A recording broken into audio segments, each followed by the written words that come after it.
رب اشرح لی صدری ویسر لی امری واحلل عقدۃ من لسانی یفقہوا قولی رب زدنی علما رب زدنی علما رب زدنی علما۔ جیسے کہ میں پہلے بھی آپ کو بتا چکی ہوں کہ قرآن کی جو بھی آیت ہے، جو بھی علم ہے، جو بھی آپ نے سیکھ لیا وہ آپ کے لیے آپ کے پاس امانت ہے، ٹھیک ہے، آپ نے اس کو آگے پہنچانا ہی پہنچانا ہے، اور یہ ذمہ داری جو ہے وہ ہماری ایک امت کی حیثیت سے بھی ہے، ٹھیک ہے۔ تو اس چیز کو بالکل بھی لائٹ نہیں لینا، یہ بہت مشکل کام ہے، وہ بہت بھاری کام ہے، قرآن پاک کی آیت کو، قرآن پاک کو، اللہ کے پیغام کو لوگوں تک پہنچانا۔ اسی لیے میرے ساتھ ہمیشہ سے یہ ہو رہا ہے کہ جب بھی میں بولنا شروع کرتی ہوں تو مجھے بہت ویٹ فیل ہوتا ہے اس چیز کا، کیونکہ یہ ایک ایسی چیز ہے کہ آپ کو اللہ نہ کرے کہ آپ کی پکڑ کا سبب بھی بنتی ہے، اس لیے بار بار اپنی نیت کو، اپنے اخلاص کو جو ہے وہ ریفریش کرنا پڑتا ہے۔ تو اللہ تعالیٰ جو ہے وہ آپ کو بھی قبول کرے، جو لوگ سن رہے ہیں اور جو لوگ دیکھ رہے ہیں اس کو، اور جو اس پہ عمل کریں، اللہ تعالیٰ ان کے سب کے لیے خیر کرے۔ آج جو ہے وہ سورہ ملک کی آیت نمبر 3 جو ہے وہ میں آپ کے سامنے رکھوں گی، 3 اور 4۔ الذی خلق سبع سماوات طباقا، وہ ذات جس نے بنائے، تخلیق کیے 7 آسمان اوپر تلے، ٹھیک ہے۔ اب اس کی حقیقت کیا ہے؟ یہ انسین ہے، ٹھیک ہے، ہم لوگوں نے نہیں دیکھے 7 آسمان،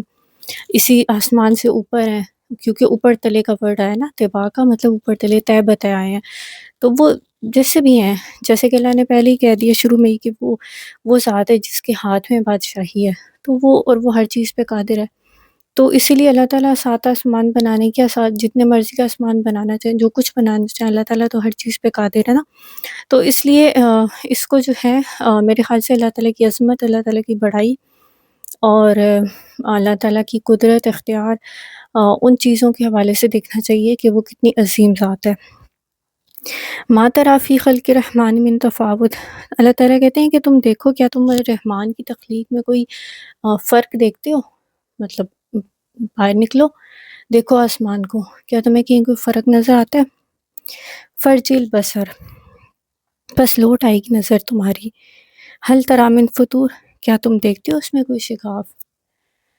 یہ ایک جو ہے نا اللہ تعالیٰ نے پریکٹیکل دیا ہے ہمیں کرنے کو، کہ جاؤ باہر نکلو، دیکھو اللہ کی تخلیق، دیکھو کیا تمہیں کہیں پہ کوئی نقص نظر آتا ہے۔ اور خاص طور پہ یہاں پہ آسمانوں کی بات ہو رہی ہے، تو جو ہمارا آسمان ہے اس کو دیکھو، تو اللہ تعالیٰ کہتے ہیں کہ تمہاری نظر تھک کے لوٹ آئے گی،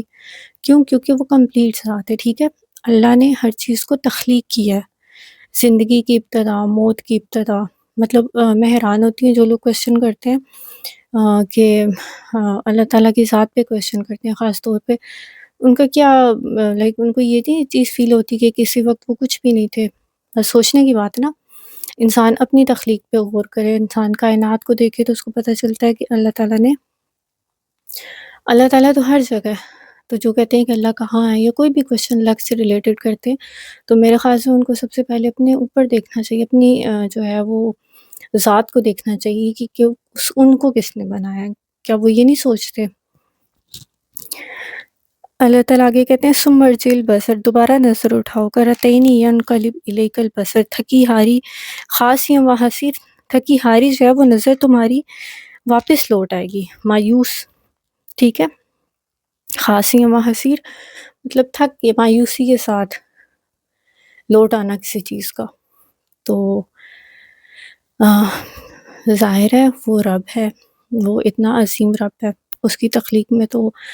کوئی سوال ہی نہیں اٹھا سکتا۔ تو یہاں پر اللہ تعالیٰ نے پہلے اپنی ذات کا تعارف کرایا، پھر بتایا کہ میں نے زندگی اور موت کو پیدا کیا، ٹھیک ہے۔ اس کے بعد اللہ تعالیٰ نے کہا میں نے 7 آسمان طے بتائے بنائے، اب جاؤ دیکھو، غور و فکر کے لیے نا، یہ پوری کائنات ہمارے انٹرٹینمنٹ کے لیے نہیں ہے، یہ اللہ تعالیٰ نے پورا نظام جو بنایا یہ ہمارے سوچنے کے لیے، ہمارے سمجھنے کے لیے، ہماری جو عقل ہے، ہمارا جو شعور ہے اس کو بیدار کرنے کے لیے، ٹھیک ہے۔ کیونکہ جیسے کہ آپ کو پتہ ہے اس دنیا میں آنے سے پہلے ہم نے جو جتنی بھی ارواح تھی سب نے اللہ سے وعدہ کیا تھا،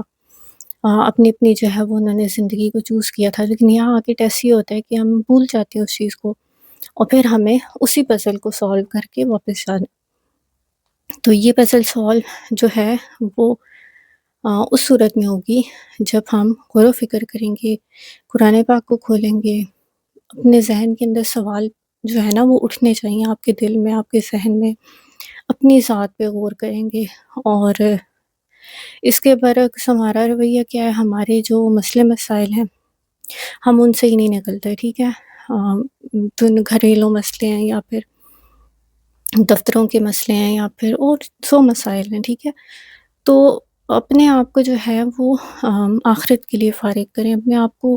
دنیا سے تھوڑا کٹ آف کیا کریں، چاہے آدھا گھنٹہ ہو، گھنٹہ ہو، بلکہ میں تو کہوں گی زیادہ سے زیادہ نکالیں، دنیا کو تھوڑا کم جو ہے وہ رکھیں۔ کیوں؟ کیونکہ ایسا نہیں ہے کہ قطع تعلق یہ دنیا سے بے رغبتی کی بات ہے، اصل بات یہ ہے کہ ہم یہاں پہ آئی تھوڑے وقت کے لیے ہیں، اسی لیے جب انسان واپس جائے گا اس دنیا سے تو اللہ تعالیٰ جب اس سے پوچھتے ہیں، وہاں پہ ایک ہے قرآن پاک میں اسی طرح سے کہ تم کتنے دن رہے، تو کہے گا میں ایک دن یا آدھا دن۔ اور تو یہ ساری چیزیں جب ہم ریمائنڈ کرتے ہیں اپنے ذہن میں تو پھر ہم پہ حقیقت کھلتی ہے کہ دنیا کی اصل حقیقت کیا ہے، ٹھیک ہے۔ وَلَقَدْ زَيَّنَّا السَّمَاءَ الدُّنْيَا بِمَصَابِيحَ وَجَعَلْنَاهَا رُجُومًا لِلشَّيَاطِينِ وَأَعْتَدْنَا لَهُمْ أَصْحَابَ السَّعِيرِ۔ اللہ تعالیٰ کہہ رہے ہیں کہ میں نے یہ جو تمہارے اوپر نظروں کے اوپر تم آسمان دیکھتے ہو، اس کو میں نے خوبصورت ستاروں سے جو ہے کیا ہے، زینت دی ہے اس کو، ٹھیک ہے۔ تو خوبصورتی کا کانسیپٹ بھی ہے اس میں کہ اللہ تعالیٰ چاہتے تو اسی طرح آسمان بس ایک کالے رنگ کا، نیلے رنگ کا، کسی بھی رنگ کا بنا دیتے، لیکن اللہ تعالیٰ نے اس کو بھی خوبصورت بنایا ستاروں سے، ٹھیک ہے، اور ساتھ ہی ساتھ انہی ستاروں سے اس کو شیطانوں کو بھی مار بھگانے کا ذریعہ بنایا، ٹھیک ہے۔ جو آپ جیسے آپ کو پتہ ہے کہ جو بھی شیاطین یا جنات جاتے ہیں اوپر اللہ تعالیٰ سے، وہاں سے کوئی خبر لینے کے لیے یا کچھ بھی ایسے معاملات کرنے کے لیے، تو ان کو شہاب ثاقب آئی تھنک ہے وہ مارا جاتا ہے، ٹھیک ہے، جو ستارے ہیں۔ تو اللہ تعالیٰ کہتے ہیں پھر ان شیطانوں کے لیے ہم نے بھڑکتی ہوئی آگ بھی تیار کر رکھی ہے۔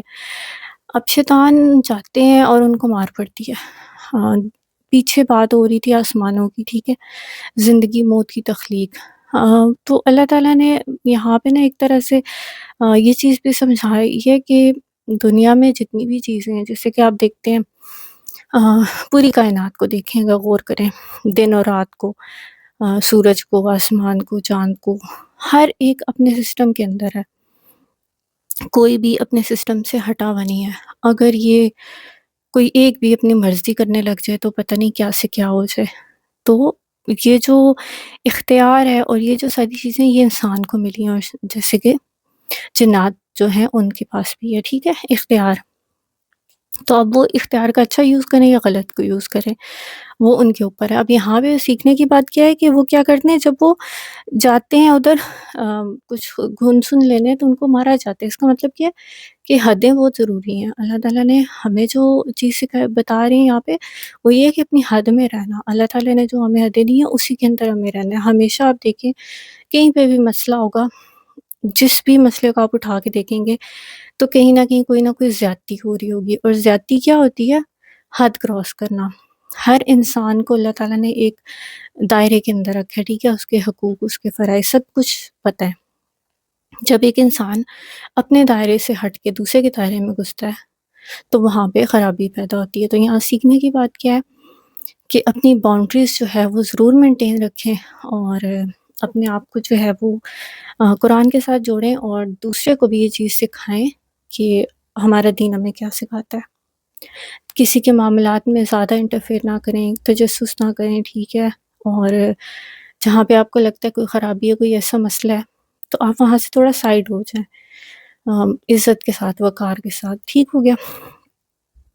تو کیا ایک چیز ہے جو زینت کے لیے ہے، اور سیم چیز ہی جو ہے وہ پھر مار بھگانے کا ذریعہ بھی ہے۔ مطلب اللہ تعالیٰ نے کوئی بھی چیز بیکار نہیں پیدا کی، ہر چیز کا کوئی نہ کوئی استعمال ہے۔ تو ہمیں کیا کرنا ہے، ہمیں ہر چیز کو اس کے جس چیز کے لیے وہ بنا اسی کے لیے ہم نے اس کو استعمال کرنا ہے، ٹھیک ہے۔ اگر ہم وہ نہیں کریں گے تو پھر ہم ظلم کر رہے ہیں۔ ظلم یہی ہوتا ہے نا، جیسے کوئی ورکر آپ کے پاس کام کر رہا ہے، آپ اسے ایکسٹرا کام لے رہے ہیں، اس کی ہمت، اس کی طاقت سے زیادہ جتنی آپ اس کو سیلری دے رہے ہیں آپ اس سے زیادہ اس سے کام لے رہے ہیں، ٹھیک ہے، تو یہ ظلم ہے، یہ زیادتی ہے، یہاں آپ حد کراس کر رہے ہیں۔ اس کے بعد اور معاملات میں دیکھا جائے تو میاں بیوی کے معاملات ہیں، وہاں پہ بھی اگر آپ بیوی کے حقوق نہیں دے رہے اور اس سے صرف کہے جا رہے ہیں کہ وہ اپنے فرض پورے کیے جائے تو یہ بھی زیادتی ہے۔ تو آپ کو اپنی حد پہچاننی چاہیے، اپنے نہیں پتہ تو اللہ سے دعا کریں، اللہ سے پوچھیں کہ میں کہاں غلط ہوں، کہاں میں اپنی حدیں کراس کر رہی ہوں، اور اللہ تعالیٰ ہمیں بچائے اس چیز سے۔ تو وَلِلَّذِينَ كَفَرُوا بِرَبِّهِمْ عَذَابُ جَهَنَّمَ وَبِئْسَ الْمَصِيرُ، وہ بہت برا ٹھکانہ ہے۔ اللہ تعالیٰ کہہ رہے ہیں جن لوگوں نے کفر کیا اپنے رب سے ان کے لیے جہنم کا عذاب ہے، اور وہ بہت برا ٹھکانہ ہے، ٹھکانہ ہے وہ، ایسا نہیں ہے کہ وہاں سے ہم نکل جائیں گے۔ آج ہم اپنے گھر میں تنگی ہوتی ہے، کوئی پریشانی ہوتی ہے تو ہم تھوڑی دیر کے لیے باہر نکل جاتے ہیں، دماغ فریش کر کے واپس آ جاتے ہیں، لیکن وہاں ایسا کچھ بھی نہیں ہوگا۔ اگر آج ہم اللہ تعالیٰ کی بات کو اہمیت نہیں دے رہے، اگر آج ہم کسی کی بھی ایسی بات جو ہمیں اللہ سے جوڑنے کی والی کرتا ہے، اگر ہم اس کو اہمیت نہیں دے رہے تو اس کا مطلب ہے کہ ہم کفر ہی کر رہے ہیں۔ میرے خیال سے یہ کفر ہی ہے۔ کفر کیا ہے؟ آپ اللہ کی بات کو نہ ماننا، ہو سکتا ہے میں غلط ہو سکتی ہوں یہاں پہ، لیکن میری جو سمجھ ہے وہ یہی ہے کہ اللہ کی بات کو نہ ماننا کفر ہے، ٹھیک ہے، آپ انکار کر رہے ہو نا، چاہے ایک بات کر رہے ہو چاہے ساری باتیں کر رہے ہو، تو آپ نے اپنے ایمان، ہر انسان کا جو ہے وہ حساب اس کے عمل، اس کے ایمان کے مطابق ہوگا، ٹھیک ہے، لیکن ایک چیز جو آپ نے رکھنی ہے ذہن میں اپنے، وہ یہ کہ کوئی بھی آپ سے اگر قرآن کی دین کی بات کرتا ہے آپ نے اس کو سن لینا ہے، آپ نے اس پہ کوئی رد عمل نہیں دینا، ٹھیک ہے۔ اگر آپ کا ایمان کمزور ہے، اگر آپ ابھی سمجھتے ہیں کوئی حکم ہوتا ہے اللہ کا آپ کو بھاری فیل ہوتا ہے، کیونکہ آپ کا ایمان کمزور ہوتا ہے، وہ حکم بھاری نہیں ہوتا، وہ ایمان آپ کا کمزور ہوتا ہے، تو وہاں اللہ سے دعا کریں، یا کوئی بھی ایسی چیز ہے زندگی میں جو آپ سے نہیں چھوٹ رہی، آپ اس میں اللہ سے دعا کریں کہ اللہ مجھے اس سے ٹھیک کر دے، میری زندگی سے یہ نکال دے، لیکن اپنی نیت کو خالص رکھنا ہے، ٹھیک ہے۔ تو وہ ایسا ٹھکانہ ہے کہ جو انتہائی برا، اللہ کہہ رہے ہیں اللہ کی بات تو سچی ہوتی ہے نا، اللہ کی بات تو جھوٹی نہیں ہو سکتی، تو اللہ تعالیٰ کہہ رہے ہیں کہ جو بھی آج کفر کر رہا ہے تو وہ یہ نہ سمجھے کہ وہ جو ہے بچ جائے گا، ٹھیک ہے، اس کے لیے آلریڈی اللہ نے عذاب تیار کر کے رکھا ہوا ہے۔ اللہ تعالیٰ کہتے ہیں اِذَا أُلْقُوا فِيهَا سَمِعُوا لَهَا شَهِيقًا وَهِيَ تَفُورُ، جب اس میں ڈالے جائیں گے نا اس جہنم میں، استغفر اللہ، تو وہ نا وہاں پہ اس کی آواز سنیں گے، مطلب ایک اتنی وہ جوش میں ہوگی کہ اس کی آواز آ رہی ہوگی، اور وہ ایسے لگے گا جیسے پھٹ جائے گی۔ ایک نارمل آگ ہوتی ہے، چولہے کی آگ ہوتی ہے، ایک موم بتی کی جو ہلکی سی ہوتی ہے نا آگ، اس کے اوپر بھی آپ زیادہ دیر ہاتھ نہیں رکھ سکتے، کہاں ایسی آگ جو ابل رہی ہو اور ایسے لگے جیسے پھٹ جائے گی۔ تکاد تمیز من الغیظ کلما القی فیہا فوج، جب کبھی بھی اس میں ڈالی جائے گی فوج، مطلب وہاں پہ جہنم میں ایک بندہ نہیں ہوگا، ایک بندہ نہیں ڈالا جائے گا، فوجوں کی فوجیں ڈالی جائیں گی۔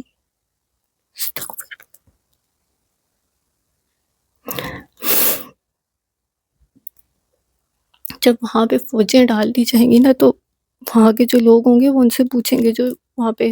فرشتے جن کی ڈیوٹی ہے، تو وہ پوچھیں گے کہ کیا تمہارے پاس کوئی ڈرانے والا نہیں آیا تھا؟ کیا تمہیں کسی نے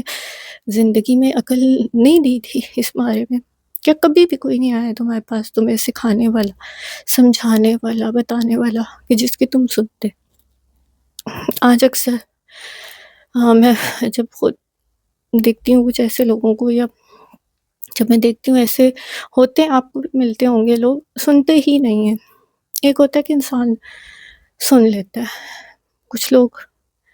اللہ تعالیٰ ان کو ہدایت دے اور اللہ ان سے زیادہ ہمیں ہدایت دے، کیونکہ ہمیں تو پتہ چل گیا نا، تو جس کو پتہ چل گیا اس کی ذمہ داری بھی زیادہ ہے، تو وہ سنتے ہی نہیں ہیں۔ تو وہاں پہ جو فرشتے ہوں گے،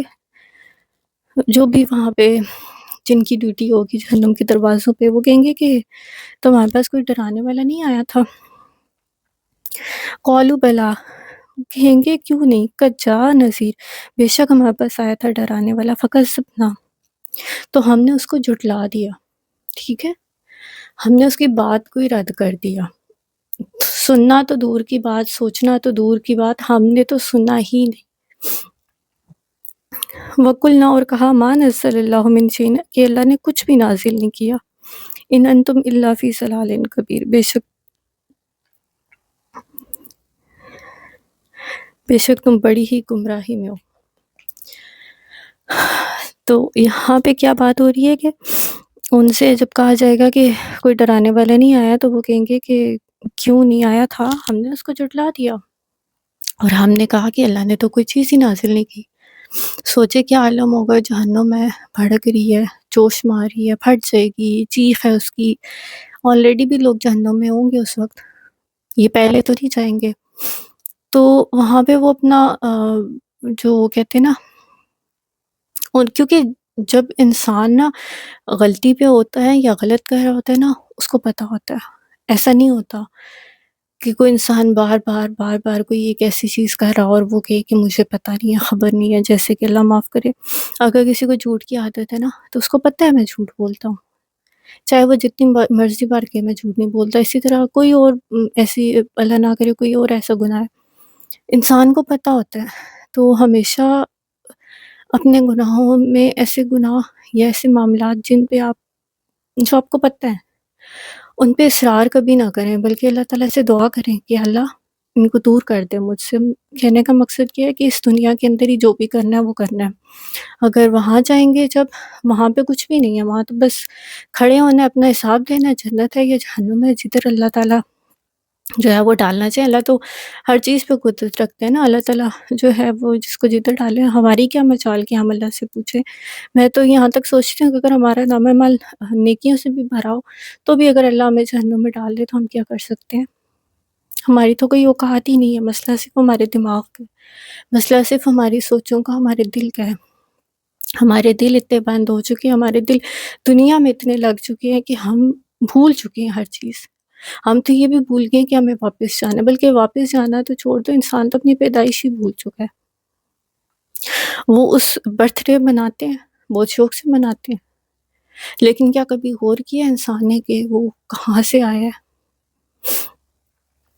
ہاں، بہت معذرت، میں تھوڑا سا ایموشنل ہو گئی ہوں، لیکن حقیقت یہی ہے کہ جو بھی آج کے دور میں بھی قرآن کی بات کرے گا یا اللہ کی بات کرے گا، تو ایسے ہی اس کو مطلب ایسے ہی جملے اس کو سننے پڑتے ہیں، لیکن وہاں وہ مان لیں گے کہ ہاں ہم نے یہ کیا تھا، ہم نے تو اس کو جھٹلا ہی دیا، اور ہم نے کہا اللہ نے تو کوئی شے نازل ہی نہیں کی۔ وقالوا، اور وہ کہیں گے، لو كنا نسمع او نعقل ما كنا فی اصحاب السعیر، اگر ہم سنتے اور عقل رکھتے تو ہم اس جہنم کے جو ہے وہ ساتھی نہ ہوتے۔ پہلے وہ مانیں گے کہ ہاں ہم نے یہ کیا، ہم نے ان کو جھٹلایا، ٹھیک ہے، اس کے بعد وہ کہیں گے اگر ہم سنتے اور عقل رکھتے تو ہم ان لوگوں میں نہ ہوتے، یا ہم اصحاب سعیر نہ ہوتے۔ سننا بہت ضروری ہے، اللہ سے دعا کریں جو بھی لوگ ہیں کہ سننے کے بعد عقل کے ساتھ، کیونکہ جو میری جرنی جو اللہ نے مجھے جس طرح سے شروع کروائی ہوئی ہے، میری کمپلیٹ تو کسی کی بھی نہیں ہوتی ہے، تو ایسی کوشش ہے، یہ ایک ایسا سفر ہے جو آپ کی آخری سانس تک چلتا ہے، اور ہر دن ہر لمحے آپ کو مطلب بار بار جیسے کہتے ہیں نا کہ ٹوٹ کے پھر اللہ کے پاس، پھر اللہ کے پاس، دعائیں بہت فائدہ دیتی ہیں اس سفر میں۔ میرا اپنا ایکسپیرینس یہی ہے کہ میں نے جو چیز بھی مجھ سے حل نہ ہو سکی نا، میں نے اس کے لیے دعا کی، اور اتنی شدت سے دعا کی کہ اللہ تعالیٰ نے اس کو سنا۔ اور ایسا کیسے ہو سکتا ہے کہ آپ ہدایت مانگیں اور اللہ آپ کو نہ دے؟ پھر اس کے ساتھ ٹیسٹ بھی آتے ہیں، ابھی تک آ رہے ہیں۔ اللہ تعالیٰ سے دعا ہے کہ آپ کی بھی زندگی کے جو امتحان ہے، اللہ تعالیٰ ان میں آپ کو ثابت قدم رکھے، اور اللہ تعالیٰ آخرت کے امتحان میں جو ہے وہ کامیاب کرے۔ میں ایک چھوٹی سی ٹپ دوں گی، جب کبھی بھی آپ کو لگے نا کہ حالات بہت زیادہ مشکل ہو گئے یا کچھ بھی ایسا معاملہ ہو گیا، تو دو چیزیں ہیں، ایک تو ہمیشہ اس بھڑکتی ہوئی جہنم اور اس نہ ختم ہونے والے عذاب کے بارے میں سوچا کریں کہ دنیا کا تو چلو ختم ہو جائے گا نا، یہاں تو معاملہ ختم ہو سکتا ہے، مرنے کے ساتھ ہمارے سارے دکھ درد یہاں کے زندگی کے تو ختم ہو جائیں گے نا، آگے کے تو بعد کی بات ہے۔ تو یہ چیز آپ کو ریلیف دیتی ہے۔ پھر دوسری چیز یہ ہے کہ چاہے 2 رکعت نفل پڑھیں، کیونکہ 2 رکعت نفل حضور صلی اللہ علیہ وسلم کا بھی طریقہ تھا کہ جب بھی کوئی مشکل ہوتی تھی تو حاجت کے نفل پڑھتے تھے، پھر وہاں بیٹھ جائیں، جائے نماز پہ بیٹھے رہیں، چاہے آپ کو بات نہیں آ رہی نا تو بھی خاموشی کے ساتھ بیٹھ جائیں، بس نہیں آ رہے لفظ مت بولیں، دل میں بھی نہیں آ رہا کچھ مت بولیں، بس اللہ کے سامنے بیٹھ جائیں، اپنی بے بسی، اپنی عاجزی، اپنے بے سکونی سب کچھ خدا کو بتائیں، دنیا کو مت بتائیں۔ دنیا آپ کو ذلیل کرتی ہے، ٹھیک ہے، دنیا آپ کو رسوا کرتی ہے، آج جو آپ باتیں دنیا والوں کو بتا دیں گے